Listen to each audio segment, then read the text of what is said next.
Unggahan warganet yang menanyakan apakah benar seleksi calon pegawai negeri sipil (CPNS) pada tahun ini akan jadi yang terakhir ramai di media sosial. Unggahan tersebut dibagikan oleh seorang warganet di grup Facebook seputar CPNS dan P3K 2021, Senin 20 September 2021.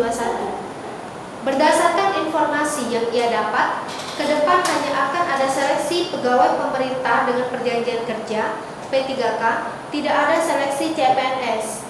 Saat dikonfirmasi, Kepala Biro Humas, Hukum, dan Kerjasama Badan Kepegawaian Negara (BKN), Satya Pratama justru mempertanyakan balik dari siapa informasi itu berasal. Menurutnya, informasi tersebut bukan berasal dari saluran resmi BKN. Ia pun enggan untuk memberikan tanggapan terkait hal ini. Tidak ada komentar dari saya, Mas, bukan dari kanal resmi BKN. Mungkin bisa ditanyakan ke Kementerian Pendaya-gunaan Aparatur Negara dan Reformasi Birokrasi, Kemenpan RB, kata Satya pada kompas.com Rabu 22 September 2021. Sementara itu, belum ada tanggapan dari Kemenpan RB terkait informasi tersebut.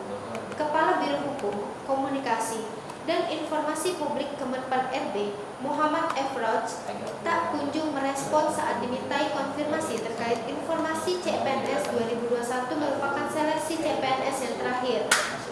Pesan singkat melalui aplikasi pesan WhatsApp kepada Muhammad Efroj tidak juga mendapatkan balasan hingga Rabu 22 September 2021 siang.